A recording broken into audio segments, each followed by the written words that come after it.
My walk starts from Golinglith Foot, a secluded hamlet about 5 miles west of Masham in North Yorkshire.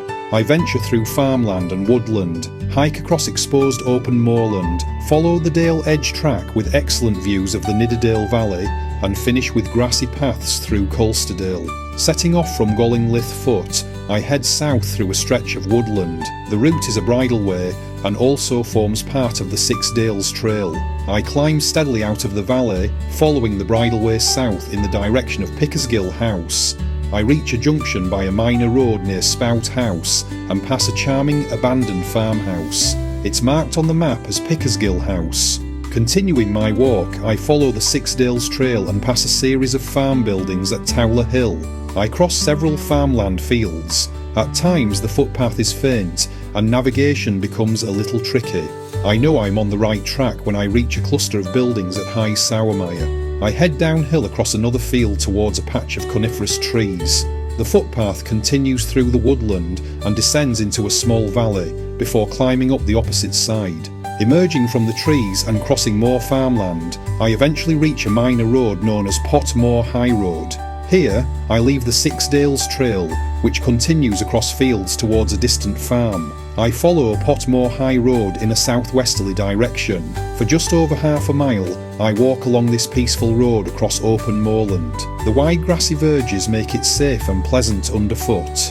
Leaving the road, I join a footpath across Moor. This stretch of my Yorkshire Moors walk covers more than 1.5 miles of exposed moorland. The wide stone track is well defined and easy to follow. At the end of the footpath across Moor, I finally get my first glimpse of the views I've been waiting for, down into the upper Nidderdale Valley. Crossing Moor offered little in the way of views, but now the reward is clear. The expansive panorama into upper Nidderdale is stunning, with Little Whernside and Great Whernside visible on the far side. The path leads to a bridleway on Dale Edge. I turn right through a gate, where I face a choice. The bridleway on the left descends into the valley, while the one on the right crosses Dale Edge. I opt for the right-hand route. The views from Dale Edge are spectacular. Looking west, I can see across the valley towards Scarhouse Reservoir and its prominent dam. I gaze across a patchwork of green fields, bounded by dry stone walls. Below lies a deep wooded valley, carved by the River Nid. The views remain impressive as I continue along Dale Edge. Looking south, I can just about make out the village of Middlesmoor, perched high on the hillside. The bridleway across Dale Edge is straightforward and pleasant to walk. With no major gradients, this gentle section gives me time to take in the beautiful untamed landscape. The bridleway begins to descend slightly. On the left-hand side of the track, a clump of coniferous trees appears.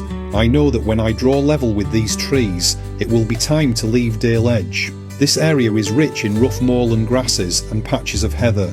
Swaledale sheep graze quietly in the open landscape, their curved horns and thick wool ideal for the harsh upland terrain. Another group of Swaledale sheep stands alert on the windswept moor. Their black faces and white markings contrast sharply with the soft greens of the fields and wooded valleys behind. The bridleway that leaves the main Dale Edge track isn't signposted and is hard to spot. A faint grassy trail leads uphill, near a small grassy mound with old fence posts, another helpful clue. The path passes to the left of a deep, disused shaft, which is surrounded by a small protective fence. A little further on, I pass a semicircular stone-built sheepfold on my left. It's another reassuring sign that I'm heading the right way.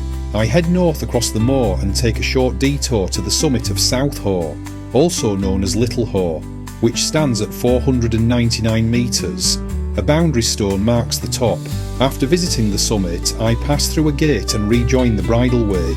It stretches across the wild, exposed moorland and reinforces the feeling that this really is a proper Yorkshire Moors walk. After my moorland section, I follow a path along the left-hand side of a ravine known as Steelhouse Gill. The route here is clearly defined and easy to follow. I reach a point in the valley where one track climbs back uphill to the left. Another crosses a stream and continues along the right-hand side of the valley. This is the route I take. I cross the stream, though I believe this marks the beginning of the River Burn. It flows eastwards through Colsterdale and eventually joins the River Ure near Masham. Continuing along the track on the southern side of the River Burn, I pass a small shooting house nestled in the landscape. This part of my walk is particularly enjoyable. The track is straightforward, easy to navigate, and provides some lovely views along the way.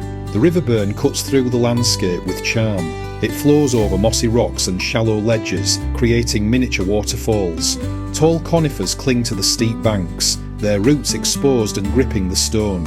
From the elevated track, I look across the Colsterdale Valley.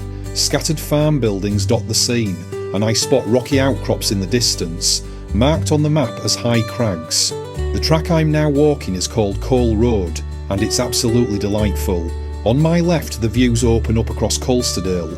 The hillside is bursting into colour, with blooming purple heather and vibrant green bracken. Cole Road continues to provide excellent views.